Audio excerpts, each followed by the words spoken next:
Vamos a otro tema.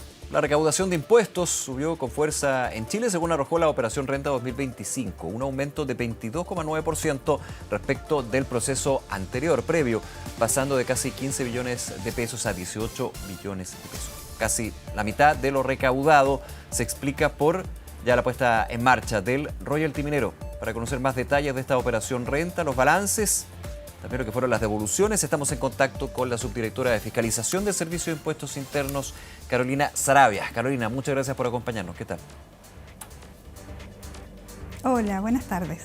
Claro, yo lo decía, royalty minero que llega a superar el 45%, cerca de la mitad, pero lo decía el director del servicio, Javier Echeverry, si no hubiera estado el royalty minero, igualmente hubiera sido, desde el punto de vista de la recaudación, un proceso bien positivo, ¿no?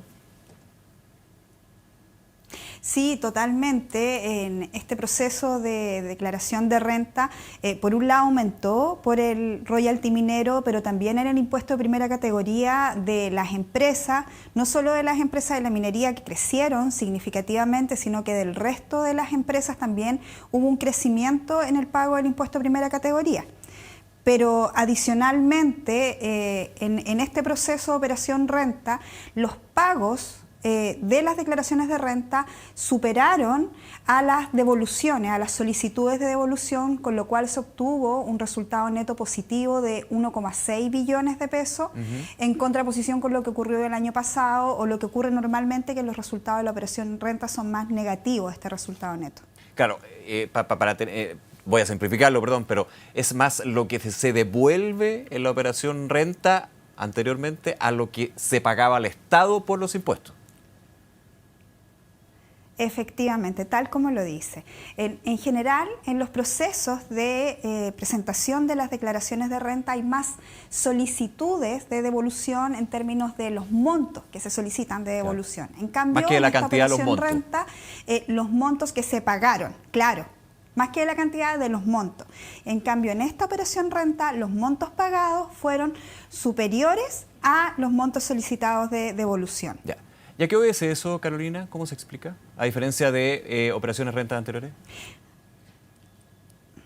Bueno, tal como tú decías al principio, acá hubo un incremento por el royalty minero, que es por primera vez que se paga en la declaración de renta, pero también observamos que hay un crecimiento en todas las empresas y eso tiene que ver con los mejores resultados de las empresas durante el año 2024 que dan origen a un mayor pago de impuestos de primera categoría especialmente. Claro.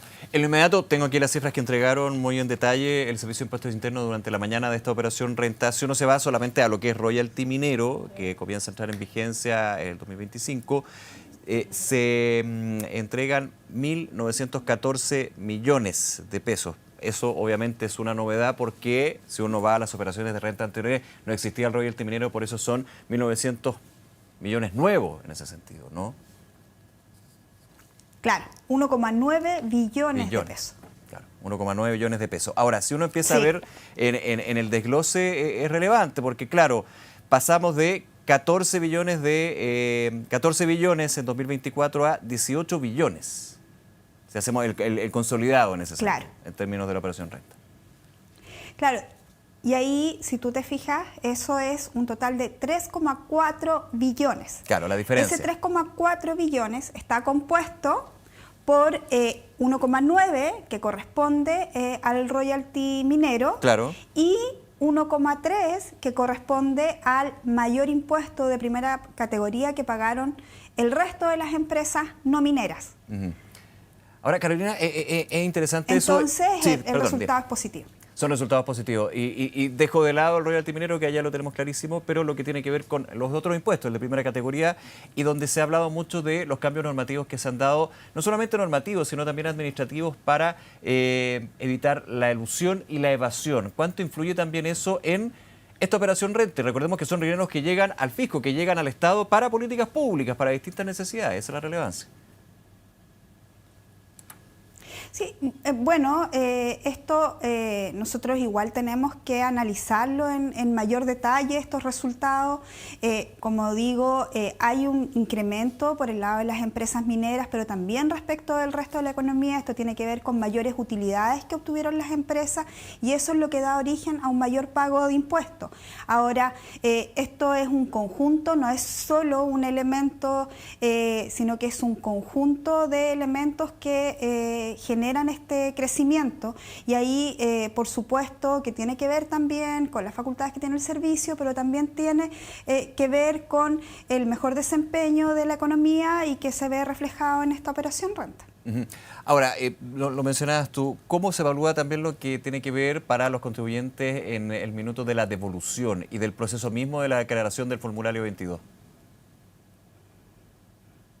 Sí, bueno, los contribuyentes presentaron sus declaraciones de renta, se hicieron todos los procesos de cruces informáticos donde se revisan todas las declaraciones. Son más de 3 millones de declaraciones donde se solicita devolución de impuestos y hubo retenciones solo en 218.000 casos, o sea, es como un 6% de las declaraciones tiene alguna retención. Que esa es después se somete a procesos de fiscalización y los contribuyentes que tienen esas inconsistencias son llamados para que corrijan esas situaciones. Claro, retenciones que en una parte se ubican dentro de lo que exige la ley, que es aquellos contribuyentes que tienen deuda de pensiones de alimentos, por ejemplo, con la ley que obliga justamente a retener parte de esos dineros de una eventual devolución. Hay dos tipos de retenciones en el proceso de operación renta. Por un lado, las tributarias, que son cuando el Servicio de Impuestos Internos determina que existen diferencias, que el contribuyente no declaró todos los ingresos que debería haber declarado, y ahí se efectúan estas retenciones que son del orden de 200.000, que son retenciones que realiza el Servicio de Impuestos Internos. Luego el Servicio de Impuestos Internos autoriza todo el resto de los montos y es Tesorería General de la República quien efectúa compensaciones para pagar diferentes tipos de deudas previsionales o la que tú mencionabas de deudores de pensión de alimentos, que de acuerdo a lo que informó Tesorería hoy día, fueron cerca de 30.000 los pagos que se realizaron con las devoluciones de impuestos. Claro, 30.000 pagos, que es bien relevante también esa cifra. Ahora, en lo que tiene que ver con la declaración, yo estoy pensando más que en la empresa, digamos, de distinto tamaño, porque hay algunas que tienen equipos de contabilidad y otras no tanto, y aquí hay un gran desafío que ha tenido el servicio para ir simplificando dentro de lo posible lo que tiene que ver con la situación impositiva, con la declaración también de los distintos elementos. Para el contribuyente persona natural, digamos, ¿cómo también se ha ido entregando ya lo primero, y es bien relevante, a diferencia de en otros países, poder tener la declaración, el borrador, digamos, mi situación? De hecho, la propuesta. La propuesta, justamente, gracias, la propuesta, esa era la palabra. Es interesante y de manera digital electrónica donde se ha aprovechado muchísimo eso con el paso de los años en distintas operaciones renta, no solamente para declaración, sino también para eventuales devoluciones. O sea, absolutamente es todo un proceso. El proceso, nosotros siempre decimos, comienza con la presentación de las declaraciones juradas por parte de las empresas, de los bancos, de instituciones financieras, que durante febrero y marzo le entregan al Servicio de Impuestos Internos información de las personas. Y con esa información nosotros podemos construir estas propuestas de declaración y aquí es bien significativo, el 93% de las personas que presentan declaración de renta lo hacen utilizando la propuesta, ya sea la propuesta completa que ofrece el servicio o una propuesta que tienen que complementar con ciertos antecedentes que se le solicitan en el proceso de declaración.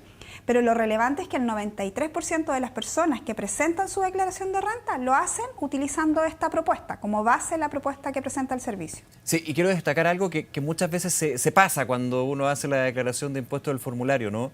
Que es el proceso final, digamos, cuando si hay devolución o no, o si hay que pagar impuestos, pero hay un apartado que muchos pasan rápido y creo que es súper relevante, donde me explica a mí, persona natural, Nicolás Vial en este caso, ¿a qué fueron mis impuestos de ese año? En términos de políticas públicas, en términos de educación, salud, y esto es algo que ya lleva un par de operaciones de renta, insisto, muchas veces se nos pasa, pero es clave también para entender hacia dónde va esa plata, ¿no? Claro, totalmente de acuerdo. Es un informe de todas las rentas que tú tuviste. Se hace una clasificación dependiendo de los usos que hay en el Estado. Entonces dice cuánto va a salud, a educación, seguridad, etcétera. Finalmente, todos los que presentamos nuestra declaración de impuestos, lo que estamos haciendo, más allá de que solicitemos devolución, estamos pagando nuestros impuestos. Yo creo que eso es bien relevante. Estamos declarando todas las rentas que obtuvimos en el año. Esas rentas que obtuvimos en el año generan un pago de impuestos. En muchos casos se solicita devolución, pero hay una parte que paga impuestos y con ese pago de impuestos es que se utilizan por el Estado para todas estas necesidades que tienen que ver con la misma seguridad, educación, salud, pensiones, etcétera. Y ese informe está publicado en nuestra página web. Tú puedes ingresar ahora, no solo al finalizar el proceso de renta, puedes ingresar y revisar en qué se usaron esos impuestos que tú estás pagando. Es un buen ejercicio de transparencia, porque claro, pagamos impuestos, pero muchas veces, no va a entrar el detalle, digamos, de cada peso, pero te da una idea de efectivamente hacia dónde está yendo esos impuestos que yo pago como contribuyente. También me imagino que las empresas en ese sentido tienen un buen ejercicio de transparencia, por eso lo destaco. Sí, totalmente. Es un buen ejercicio de transparencia. Nosotros hacemos esta estimación para cada una de las personas, tanto en el impuesto a la renta como el IVA que pagamos en cada una de las compras que efectuamos, ¿cierto?, diariamente. Entonces se hace una estimación de cuánto es el IVA que tú pagas en base a los ingresos y también las contribuciones. Entonces todo eso da un resultado. De hecho, hay muchas empresas que hoy día están publicando su contribución impositiva, lo cual también es un buen ejercicio de transparencia también de las empresas respecto de cuánto están contribuyendo en el país que están ubicadas. En nuestro país hay varias empresas que lo hacen. Carolina, conversábamos del balance de la Operación Renta 2025, pero ahora hay un proceso que es relevante, el proceso de rectificatoria. Cuéntanos de qué se trata y los plazos y el cronograma también que se va dando. Sí, el proceso de rectificatoria, que son las personas que tuvieron errores que fueron detectados por el Servicio de Impuestos Internos, ellos ya van a poder, la próxima semana, el 4 de junio, nosotros disponemos en nuestra plataforma a través de Internet la posibilidad de que los contribuyentes corrijan en forma voluntaria, publicamos ayudas también para que ellos corrijan y también tienen una propuesta de rectificatoria, especialmente las personas. En caso de que no puedan corregir por Internet, que no sepan corregir por Internet, también en nuestras 71 oficinas disponemos de equipos especiales que pueden atender a los contribuyentes para rectificar, o también iniciamos los procesos de auditorías en aquellos casos en donde detectamos que el contribuyente no declaró todos los ingresos que correspondían o existe un aumento de los gastos. Entonces, en esos casos se comienza un proceso de fiscalización ya llamando, citando al contribuyente a que presente todos los antecedentes para rectificar sus declaraciones de impuestos. Por último, Carolina, en términos de este balance que nos entregaban como Servicio de Impuestos Internos, tasa de... no sé si se dirá así, pero tasa de reclamo o de errores durante lo que fue el proceso, la operación, la declaración, ¿cuáles también en las conclusiones que van tomando como servicio? Mira, nosotros cuando termina cada proceso de operación renta, realizamos toda una revisión de cómo fue el proceso, cómo estuvo la plataforma, cuáles fueron los puntos positivos, pero también los puntos que tenemos que mejorar al año siguiente. De hecho, nosotros tenemos una mesa de trabajo con las 3 asociaciones de contadores. De hecho, la próxima semana ya tenemos citada una reunión para ver algunos temas y empezar a trabajar en cuáles son las mejoras que debemos incorporar en el próximo proceso de operación renta, ya sea en la etapa de declaraciones juradas, de la información que requerimos a las empresas, como también en el apoyo que debemos dar a los contribuyentes, especialmente con un foco en las micro y las pequeñas empresas que también necesitan que nosotros facilitemos la presentación de sus declaraciones. Carolina Saravia, subdirectora de Fiscalización del Servicio de Impuestos Internos, nuevamente muchas gracias por esta conversación. Que esté muy bien. Muchas gracias a ustedes. Hasta luego, gracias.